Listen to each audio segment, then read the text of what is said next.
Nicholas Green adalah seorang anak berumur 7 tahun yang tewas pada tanggal 29 September tahun 1994 ketika sedang berlibur bersama keluarganya di Italia Selatan. Ia mengalami kematian yang cukup tragis setelah tertembak oleh kawanan perampok yang salah mengira bahwa mobil yang ditumpangi Nicholas adalah mobil yang membawa perhiasan. Reginald Green masih dapat mengingat jelas tragedi tersebut. Malam itu ia sedang menyetir ketika ia menyadari ada sesuatu yang tidak beres dengan mobil di belakang mereka. Tidak lama kemudian, mobil tersebut menyusul mobil mereka dan terdengar seseorang berteriak dalam bahasa Italia untuk menyuruhnya berhenti. Reginald yang tahu bahwa mereka tidak akan mendapat ampun jika berhenti, justru mempercepat laju mobilnya. Terjadi susul-menyusul antara mobilnya dan para perampok. Kemudian terdengar suara tembakan yang diarahkan ke mobil mereka. Nicholas dan adiknya Eleanor sedang tertidur pulas di bangku belakang. Ibu Nicholas, Margaret Green, menengok ke kursi belakang dan melihat bahwa Nicholas terkena tembakan di bagian kepala, sedangkan Eleanor luput dari tembakan dan masih tertidur pulas. Para perampok menyerah dan berhenti mengejar mobil keluarga mereka setelah melepaskan 2 kali tembakan. Nicholas langsung dibawa ke rumah sakit terdekat, namun sayang nyawanya sudah tidak tertolong lagi. Ia meninggal 1 jam kemudian. Reg dan Maggie merasa sangat kehilangan dan merasakan kesedihan yang sangat mendalam.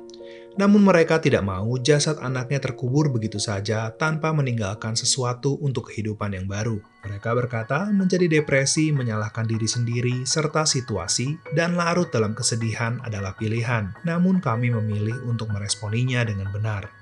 Jika dihadapkan pada 2 pilihan, marah atau mengulurkan bantuan kepada orang lain, Nicholas pasti akan memilih yang kedua. Mereka pun memutuskan untuk menyumbangkan organ-organ penting Nicholas kepada orang-orang yang membutuhkannya.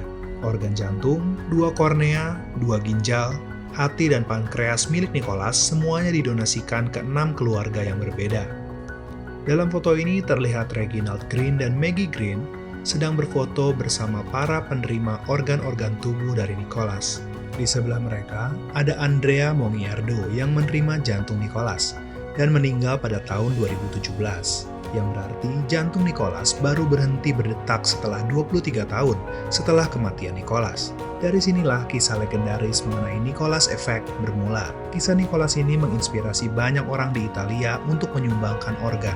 Italia adalah salah satu negara dengan donasi organ terendah di Eropa. Namun akibat Nicholas Effect ini, jumlahnya naik 3 kali lipat hanya dalam kurun waktu 1 dekade.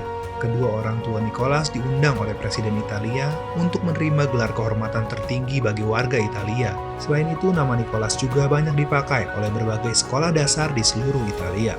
Nama Nicholas juga diabadikan dalam berbagai nama jalan, taman, dan monumen lainnya. Reg dan Maggie yakin betul bahwa menyumbangkan organ-organ penting Nicholas adalah keputusan terbaik, dan almarhum anaknya pun pasti mendukung keputusan tersebut. 7 orang warga Italia yang menerima organ Nicholas dan 6 diantaranya pernah dipertemukan dengan Reginald Green, yang ia gambarkan sebagai pertemuan yang sangat mengharukan. Reginald berkata ketika pintu dibuka dan melihat ke-6 orang yang masuk ke ruangan, rasanya sangat luar biasa, tidak dapat digambarkan. Mereka tersenyum lebar, dan beberapa di antaranya menangis karena begitu gembira dan penuh rasa terima kasih. Hampir semua mereka berada di titik di mana mereka tidak punya lagi harapan untuk hidup. Disitulah saya merasa betapa berharganya sumbangan dari Nicholas. Di dalam hidup manusia, di setiap kejadian, sebaik atau seburuk apapun akan selalu menghadapkan manusia kepada pilihan. Apakah kita akan bersikap reaktif, dengan negatif, kecewa, marah, dan menyalahkan orang lain dan situasi, atau justru bersikap proaktif, yaitu meresponi dan menyikapi semuanya dengan positif, dengan mandiri, dengan bertanggung jawab, dan penuh inisiatif. Pilihan-pilihan yang tepat akan selalu membawa hal-hal positif dan membangun, tidak hanya untuk kehidupan manusia itu sendiri, tetapi juga dapat bermanfaat bagi kehidupan banyak orang, tidak hanya di masa ini, tetapi juga untuk generasi selanjutnya.